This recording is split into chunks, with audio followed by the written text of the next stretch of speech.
Welcome to the Process Breakdown Podcast, where we talk about streamlining and scaling operations of your company, getting rid of bottlenecks, and giving your employees all the information they need to be successful at their jobs. Now, let's get started with the show.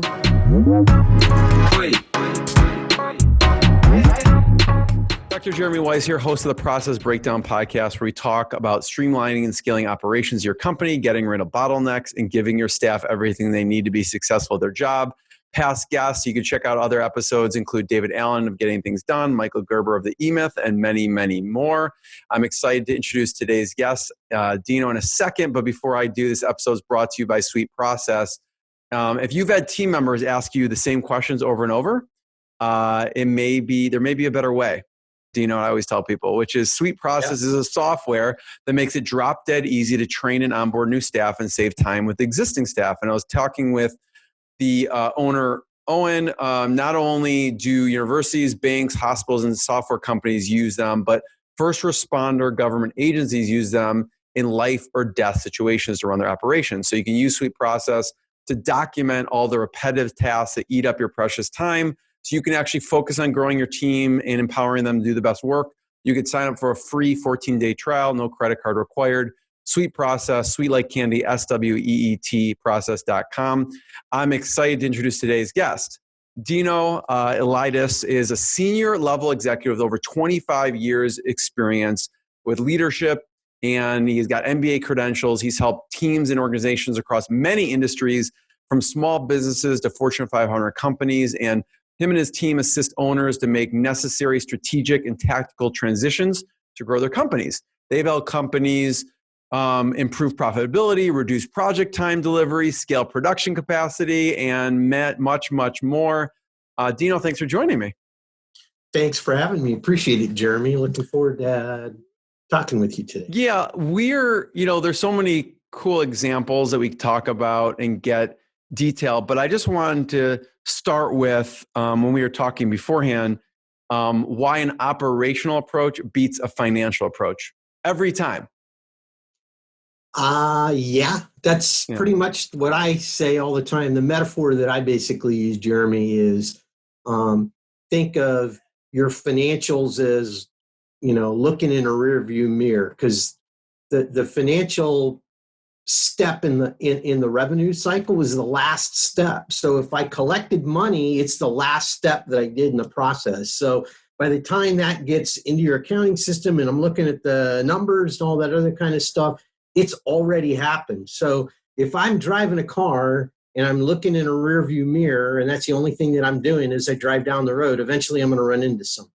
So I need a better perspective. And so the whole idea of, business growth simplified was always, how can I give you metrics that are more forward-looking, and allow me to look out the windshield instead of looking in a rear view mirror, more or less. And those tend to be operational type of metrics.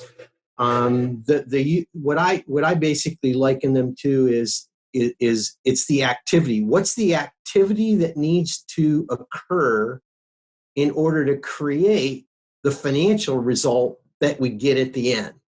Okay. And if I can get a methodology or a method by which I can measure those activities at each step as they move through the process, then I know if I'm on course or not to achieving that outcome that I had. And normally it's going to be some kind of a financial outcome. Right? Yeah. I want X amount of revenue coming in during the course of the month. And it's like, well, then how many times do I got to turn the crank in order to make X come out the back end of it? And so in a nutshell, that's why we say, all right, how many times have I turned it? And monitoring that turning of the crank is the operational metrics. And those are not things that typically an accountant, or a financial guy, that while they understand that, they don't necessarily have that same understanding, of the overall operation that a COO is going to have. So yeah. Can you turn it quicker and have Right. the same product spit out at the other end, right? Because Exactly. even if you turn it quicker and like, this is not what I thought, then things need to be fixed with that crank, right?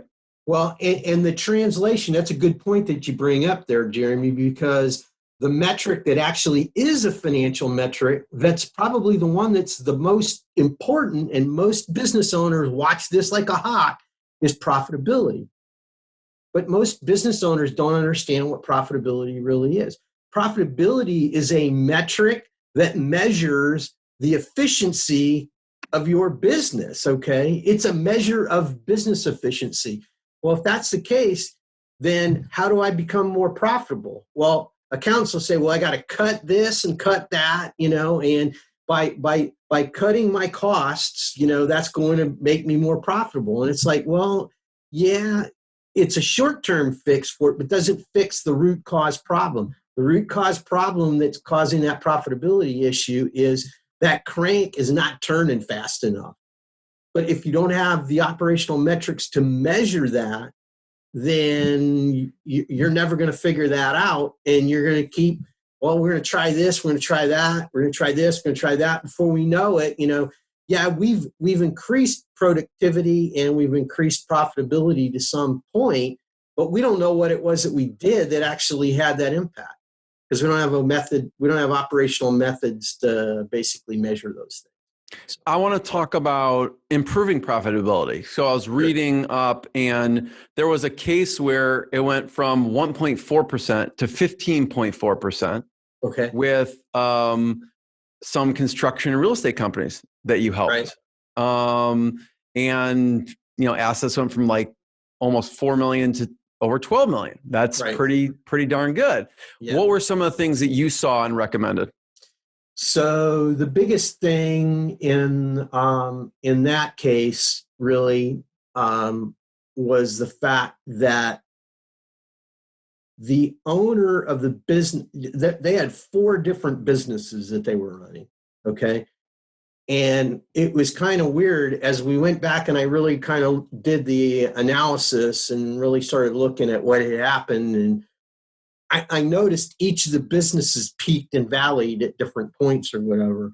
And the correlation basically was, it was wherever the owner was focused, whichever of the businesses the owner was focused in, that's what was peaking. And it was like, well, why was it? Because they were able to make sure that what needed to get done was getting done, and it was getting done in a timely manner. Efficiency thing, again, exactly that point. So a lot of what it is that we did with them, in fact, 2 of the businesses I was planning on recommending, and we'd already had that. I said, if we can't find a reason to keep those 2 businesses open, we're shutting them down. There's no reason to keep them open. Okay. But as we went through that, because you could only spend so much focus on certain things, right? Right. And it's funny, Jeremy, that's a perfect example for new startup entrepreneurs, and entrepreneurial businesses. What I find a lot of times is they have a little bit of success. Somebody sees something and basically creates what I call shiny object syndrome for them. It's like, well, if you've done it over here, you can do it over here, and well, as soon as you did that, now I'm running 2 businesses. Okay. And I'm only one person, which means I'm splitting my time between 2 different businesses at that point.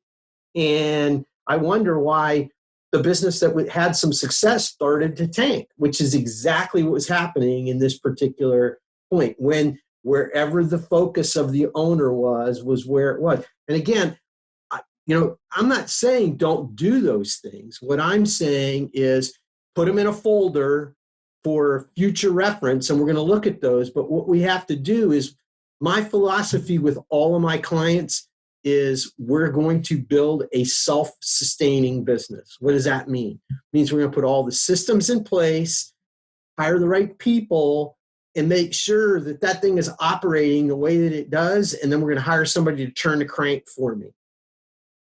And then I can go off and I can do what it is. The reason that most owners don't feel comfortable in that is they don't know operationally, what do I need to monitor to assure that everyone is doing what they should be doing, okay? And how do I know that I'm going to get the result that I want at the end? And so this whole process that we teach people, basically, and we've proven it over and over, time and time again. If you apply our process, you should be able to step away from the business within 3 to 5 years from the time you open the door for a brand new business. Talk about shutting down versus bringing someone on. So like in that specific instance, you're like, what was your recommendation? What did they end up doing? Yeah. So what happened was we began to look at, and one of the first things that I do, we don't even look at the business. The first thing I do with all business owners is we have a heart-to-heart conversation about what they want in their life. Forget about your business. Your business is just a vehicle to allow you to have the life that you want, period. End of story. I don't care what it is. We just have to define what that is, because that's the reason we're doing all the things that we did. Well, like what success look like for them? Exactly. What does success look, not for your business, for you as an individual or as a couple or a family or however you define that. In this particular case, their youngest daughter was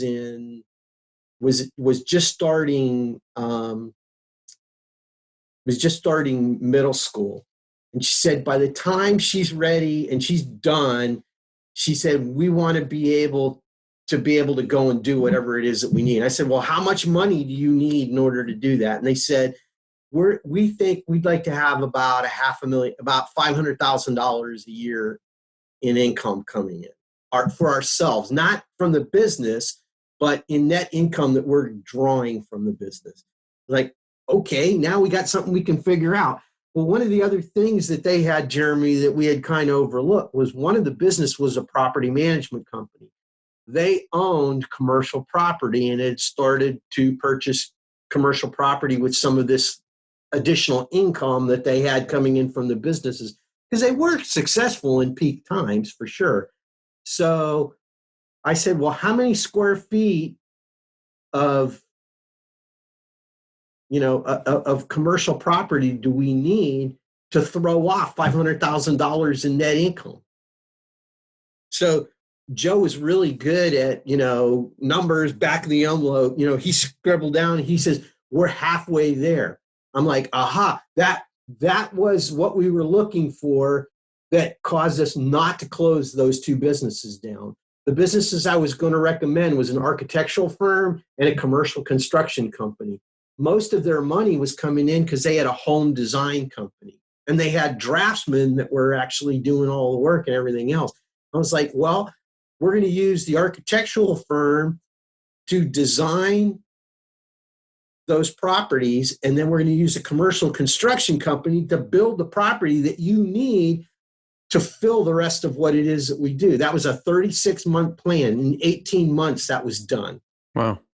Well, and through that process, what happened was some of the local developers began to see what was happening there in town and said, who's building that for? And it's like, well, it's our commercial construction company that's doing the work.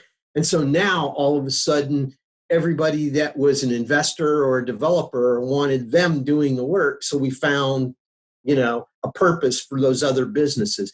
And in that 18 to 24 month period of time that we were working on all of that, we hired a general manager to manage the commercial construction company. We hired a principal architect that took over and was responsible for the architectural part of it. Joe went back to doing what it was that he really liked, going out, finding the deals, and doing some of the high-end drafting work and design work that was being done. But he could focus on that, and that money it was just coming in, like nobody's business. But in that time frame, when I was working with them was the worst part of the financial downfall. It was between 2009 and 2011 that we were working on that stuff. Yeah, exactly. 2008, everything crashed. Yeah, their assets grew from $3 to $12 million in that time frame. Wow. So it was like, because people say, it's a bad economy, you can't do it. It's like, if you're efficient and you know what you're doing and you can measure the success as you begin to put activity in different areas, it's easy for you to, to determine whether, to move things in the right direction. And some of the things that we did operationally for them, Jeremy, just kind of back to the original question, and kind of our topic for this particular thing was, sales is always a problem. And a lot of times a lot of small businesses don't understand the difference between marketing and selling. Okay. Marketing and sales, they're glued at the hip, but they have two completely different purposes, right? Responsibility of marketing is to generate leads. Okay. And then sales is supposed to take those leads and turn those leads into work, contract, product sales, service for a service business, whatever it may be. They didn't know, and they didn't understand how to monitor those things. When we started monitoring, this is what we're doing to market. If you don't have a metric and monitor, then you can't improve it. If I don't know, if I do this, how many times does the phone ring? Okay. I have no way of understanding, am I going to have enough to sell? And now I'm having salespeople go do marketing things when that may not be their best skill set. So a lot of what it was that we did that kept things kind of flowing in the right direction there was, okay, we knew that operational metrics in the sales process was, how many deals do we have going? Because I know to get this amount of work, we need to close 3 deals a month. Well, how many deals do I have to have in the pipeline in order to make sure that 3 deals are going to close every month? And if it's slowing down and I don't have enough in the pipe, why not? It's probably because marketing's not feeding enough leads to the sales process, right? So those are those operational metrics. You're never going to find those numbers on your financial statements. Those are things that are measured outside of the financial statement, And so measuring that activity, how many times is the phone ringing? How many leads are coming in, and understanding that is a critical point. Most businesses during a downtime are looking for ways to cut, right? And so what they typically do is, where do they cut? Well, we're not going to spend as much on marketing. We're spending too much on marketing. Actually, it's just the opposite. They probably should be spending more because their efficiency of their marketing has gone down. Okay. It may have taken me $100 to create a lead in the past, and now it's taken me $200 to create a lead. Well, if I cut that means I have less leads coming in. So I put the business into a death spiral, and I don't even realize it because it takes 6 months for that to catch up and finally show up on my financial statement. And so that was I love starting the end in mind and kind of reverse engineering. Exactly. And when you start with a heart to heart, what's typically the next thing that you do? What is the next thing you do? So once we understand what's the end. So, all right, we want $1 million in revenue, a year. Perfect. Okay. So we know what that is. Now, what is it that we do as a business? Okay. And on average, how much revenue do we collect each time we do that? Okay. So we get $10,000 per sale. Okay. When we finish the work for a project, a job, whatever, selling, a truck, whatever, it doesn't matter what it is. It's the same thing. Well, if I want $1 million in sales and on average I do $10,000, then how many times I got to turn the crank 100 times, okay, right? In order to, 1,000 times to make $1 million. Right. Okay. So if that's what it is that I'm going to have to do, then the next thing I need to ask myself, do I have enough capacity in my operation in order to do that? Can you even do it? Right. So our tuning your revenue engine model, that's basically really what it is that we teach, is figuring those things out and what are those metrics so that I understand. Here's how much capacity that I have. Okay, based off of that, I'm going to measure, do I have enough to meet the goal or not? Well, no, I don't. Okay, well, guess what? I just identified another objective, okay, that is going to happen sometime in this time frame that we're, sometime in the year. If I don't have enough capacity, I'm going to have to add capacity, which means what? I need to hire people, get more equipment. I'm going to need capital for all that. Do I have capital? No. Well, then I better be having a conversation with my banker to make sure that I'm lining up whatever that capital is that I need in order to add that capacity. In a lot of cases, I tell people, well, that may not really be the end all be all. What we may say is, well, how much based off of the capacity do we have? What should the goal really be? Because we really don't have the wherewithal in order to be able to add that capacity in the next 12 months. Right. Yeah, it's about setting realistic goals and expectations, because if they're like, we want to be a $10 million business, we're like, well, you have capacity right now for $3 million, unless you want to spend all this money. You're like, we're not ready to do that. Well, cool. Let's set the goal at whatever the top of their capacity is. Right. Yep. That's it. Well, and the reason, to go back, Jeremy, to the first conversation that I have with an owner, which is forget about the business. What do you want from life? Is what we're really looking at is we're going to look at it and we're going to say, okay, well, if you need $500,000 in income, then how much revenue does your business need to generate in order to create that income for you? Okay. Because I've been in more than one situation where an owner says, yeah, I need, I need $150,000 a year. Okay, fine. Then on average, what's your net income on an annual basis? I'm going to divide that number into that. And it says, then we need about $2 million in revenue right now. How much did you do last year? 3.5. So why are you trying to grow to $5 or $10 million when you're already there? Your problem is the business is inefficient and it's not generating the net income that it should be off of the revenue that you're bringing in. I completely changed the set of objectives and the goals for the business. Yeah. It's not on growth anymore. It's on efficiency, internal efficiency to create more net income, which gets me to where it is. The business is already big enough. Most business owners don't understand. Every time that I say I want to grow the top line, I increase the risk of the business, right? Because I take on more liability, I take on more revenue, I take on more.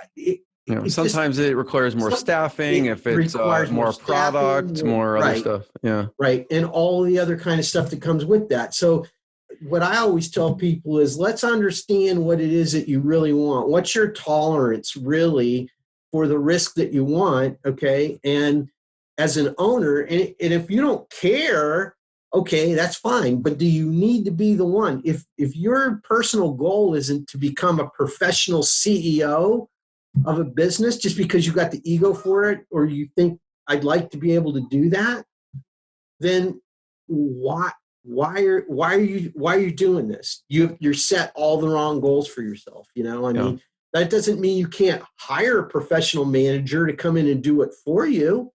Because in a lot of cases, people say, well, I really don't want to learn to do all of that because I don't really like running a business. It doesn't mean you can't be an owner. Okay.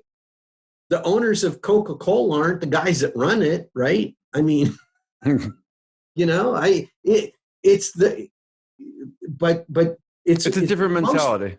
Because some people get into business because they were the doers of it, Exactly. And now they are the managers and owners, and they have to step away from certain things. Exactly. And so, I mean, the fact that you guys have talked to Michael Gerber, I mean, it's the whole E-Myth mentality. I mean, people tell me that all the time when I talk about this, and I'm like, yeah, it is. I said, all I've done is I built the process and the system that you can apply to the business so that you can get there more quickly than, most people typically do. Because the other mentality mind shift that a lot of owners have that I talk about a lot too is, before most small business owners owned a business, what did they do? They were an employee. Okay, so when did they take the time to make that mind shift from employee to business owner? They didn't, and that's why they get into that rut, because they're running their business like an employee would, as opposed to building an asset that is self-sustaining and generates on its own. So yeah, I mean, it seems like, so you have the heart to heart. Then you have to see, okay, how many times you turn that crank to make the money. And then you have to, basically refine what are the things that are causing that to spit out, and basically making sure it's efficient. Yep. Got it. Right. And though you did this with this company, and people may be thinking, well, that company is doing millions of dollars growing it, but you've done this for small mom and pop companies as well. And I want you to talk about, there was a husband and wife carpet cleaning. Yeah, the carpet cleaning business is the other end of the spectrum. They didn't know anything about, they both were high school sweethearts, graduated from high school, started the business and went out and was doing it on their own. When I started working with them, they were just doing a little over probably $125,000 a year in revenue. It was during that same time frame, and even in good times, they could never find a way. They wanted to build the business. They're very family oriented in terms of the way they treat their employees and things like that, but they could never find a way to pay their employees more than $12 to $13 an hour. But at the same time, they understood no one could raise a family on $13 an hour. It's just impossible to do that in this day and age. And it was like, how can we make more?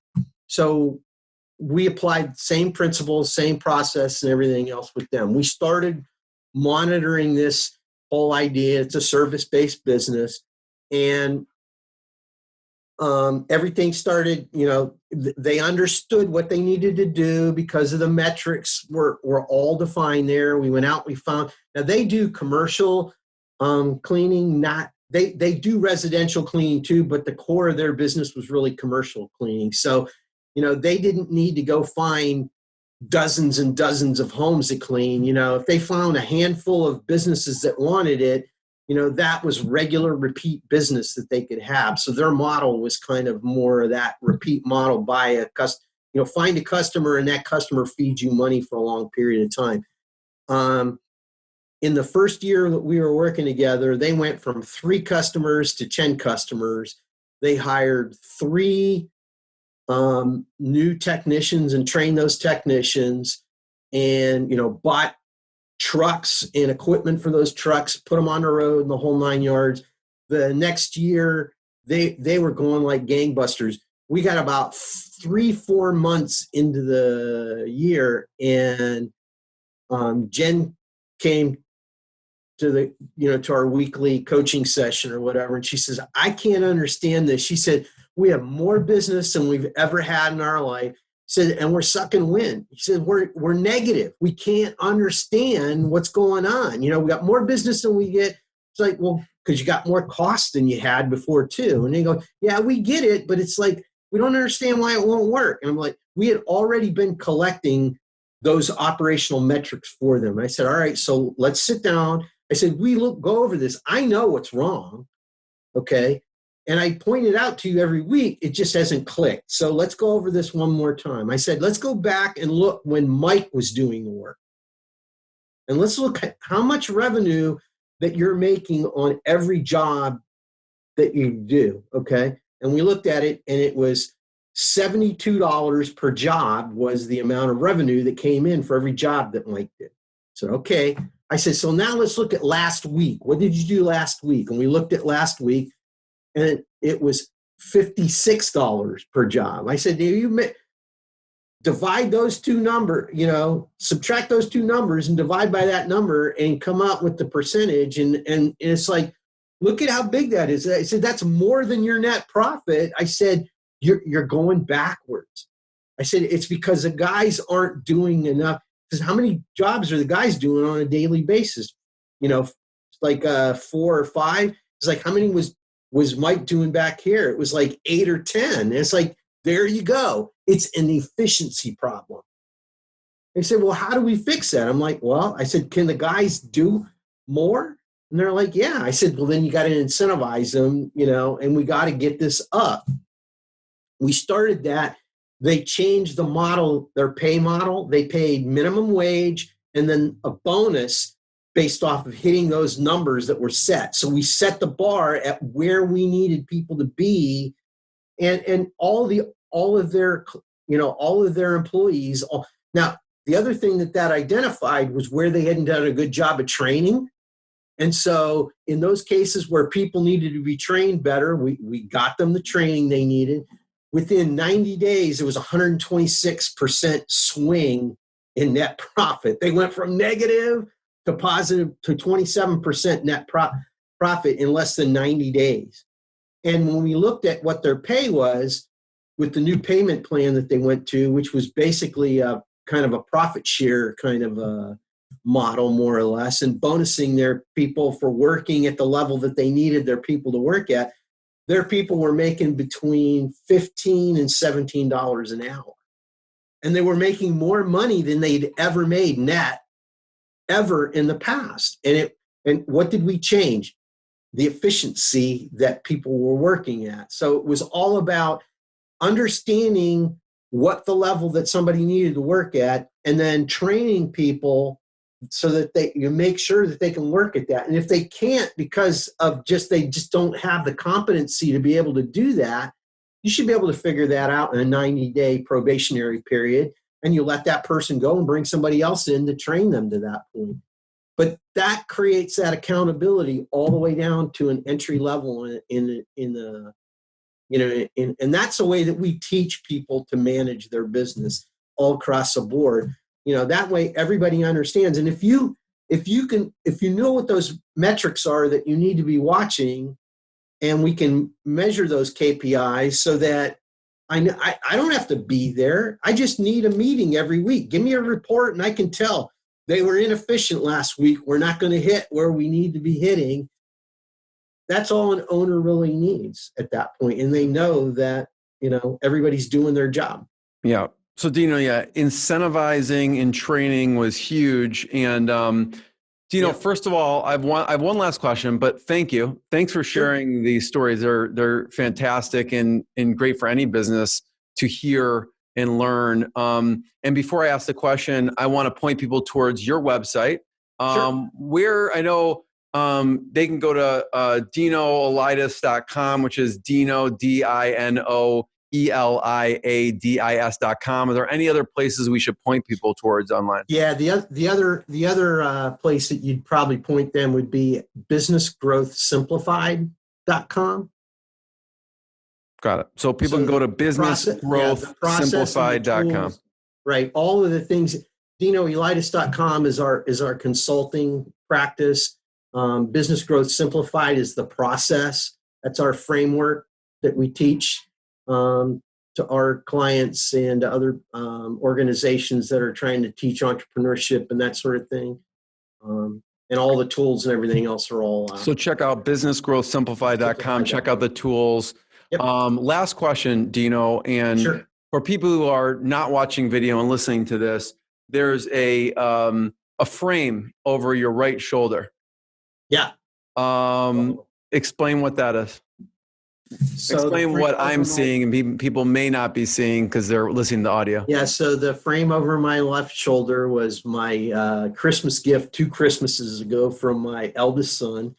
And that is my flight cap from when I was in the Air Force. I was and all the other stuff that was in there. I was a missile launch officer was my first assignment. So I was one of the guys that sat underground with my finger on the button for 4 years, and that's why I got my MBA, because it was like while I was down there, it was nothing to do, so it was a good time to study. And so they offered MBA programs from major universities. So I got my MBA from University of Missouri while I was stationed there. That's amazing. Yeah. What did you learn most, or what do you take out of from like a leadership or from being in the Air Force? Yeah, so the leadership factor I know is a big thing. Actually, I think both aspects of what it is that I do really for the last 30 years in my consulting career really kind of come from that. One was understanding that, as a leader, it all falls on your shoulders. You've got to learn to delegate and encourage the people that are helping you all along the way. And your job as a leader is to make sure that you're getting the obstacles that are getting in their way of getting their job done all along the way. And so, it's that humility to be able to say, if it's not working because of something because I'm not leading the way that I need to. So from a leadership standpoint, that was the case. The other thing, though, that kind of, I think, drove me in the direction of this whole operational thing, Jeremy, actually, a lot of people probably wouldn't see it necessarily, is the whole idea. When you work with nuclear weapons, there's no margin for error, okay? And so checklists and following a checklist and knowing what the next step was supposed to be was everything that I did for 4 years of my life. I was held to a standard that most people aren't held to. And my commanding officer, when I was leaving that assignment, told me, he says, you're a different person having been here and been held to this standard. He said, you're going to have to learn to have patience with other people, because nobody, even in the Air Force, is going to be held to a standard that, is similar to this level. Yeah. So thank you for sharing that. Everyone, check out the website, check out businessgrowthsimplified.com. And Dino, thanks again. I appreciate it. Thanks for asking me to be on, Jeremy. Thanks for listening to the Process Breakdown Podcast. Before you go, quick question. Do you want a tool that makes it easy to document processes, procedures, and/or policies for your company so that your employees have all the information they need to be successful at their job? If yes, sign up for a free 14-day trial of Sweet Process. No credit card is required to sign up. Go to sweetprocess.com, sweet like candy, and process like process.com. Go now to sweetprocess.com and sign up for your risk-free 14-day trial. Hi, this is Owen, the CEO and co-founder here at Sweet Process. If you've enjoyed listening to this podcast interview, actually, you know what I want you to do? Go ahead and leave us a 5-star review on iTunes. That way we get more people aware of the good stuff that you get here on this podcast. Again, go on to iTunes and leave us a 5-star review. Looking forward to reading your review. Have a good day.